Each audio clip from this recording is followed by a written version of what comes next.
पहला भाषण था पार्लियामेंट में। मैं कोई पार्टी वार्टी का आदमी नहीं, अपनी जगह है, लेकिन चीजों को एनालिसिस करना चाहिए। पहला पार्लियामेंट में भाषण था, लोगों को बहुत सारी चीजें समझ में आई नहीं आई मुझे नहीं समझ में आया, लेकिन मुझे तो एक ही बात अच्छी लगी।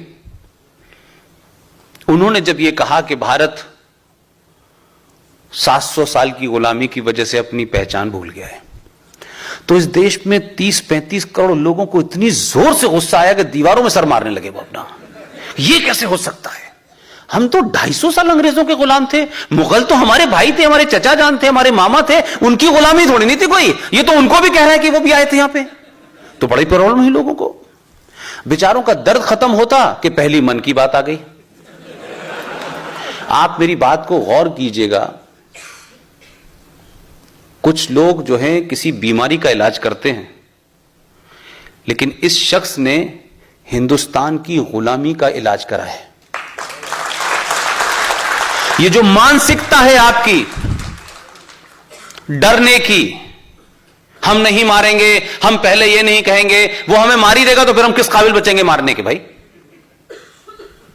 उसने अपनी मन की बात में एक कहानी सुनाई। मैं भी बॉम्बे में था तो मैंने कहा कि आप लोगों को कुछ याद है, तो बेचारे वो लोग भी भूल गए। हमें वैसे भी इस देश के राष्ट्रवादी लोगों को भूलने की बहुत बीमारी है, हम लोग जल्दी भूल जाते हैं। उसने अपनी कहानी में बहुत शॉर्ट में बोलना चाहता हूं, आप सबको पता होगा, पहली मन की बात में उसने इस देश के राष्ट्रवादियों को, जो 5000 साल की सत्ता के गवाह हैं, 5000 साल पुरानी संस्कृति के वाहक हैं, उनको मैसेज देने की कोशिश की उसने प्रधानमंत्री की कुर्सी में बैठ के। तब भी बहुत लोगों को समझ नहीं आया। तब उसने एक कहानी सुनाई थी शेर की। आप में से किसी को याद है? एक शेर की कहानी सुनाई थी कि एक शेर शेरनी जंगल में जा रहे थे, उनके 4 बच्चे थे। शेर शेरनी की प्रवृत्ति होती है कि जब वो सामने जानवर को देखते हैं तो वो शिकार करते हैं। तो भेड़ों का एक झुंड जा रहा था, शेर शेरनी ने उस पर हमला किया। हमला करते करते वो लोग आगे निकल गए। उनके 4 बच्चों में से 3 बच्चे तो बेचारे आगे चले गए शेर शेरनी के साथ में, एक बच्चा पीछे रह गया। जब वो पीछे रह गया तो भेड़ों के बीच में मिल गया। भेड़ों के बीच में मिल गया तो उसकी हरकतें कुछ सालों के बाद भेड़ों जैसी हो गई। वो वैसे ही सोचने लगा, वैसे ही अपने अंदर कुंठित होने लगा और अपने आप को भेड़ समझने लगा। लेकिन कई साल के बाद 2014 में एक आज फिर लौटा शेर जंगल को। उसे नहीं मालूम था कि मैं तो गुजरात में टाइम बिजी कर रहा था, यहां तो मेरा एक बच्चे ही भूल गया कि उसे पता ही नहीं मैं क्या हूं। जब वो दिल्ली लौटा तो उसने कहा कि भाई ये देखो, ये कुछ हमारा बच्चा लग रहा है, ये तो 4 था। वो पहचान लिया उसने उस बच्चे को, और पहचानने के बाद अपनी बीवी से कहा उसने, शेरनी से, कि जाके तुम इसको एहसास कराओ कि तुम्हारा बच्चा है ये। वो उसके पास गई और कहने लगी कि तू मेरा बच्चा है।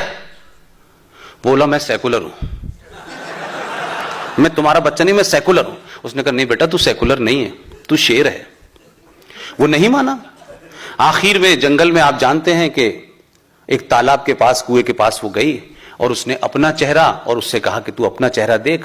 दोनों ने जब चेहरा देखा तो उस बच्चे के मुंह पे भाव था कि उसको लगा कि जैसे कुछ वो गलत कर रहा था।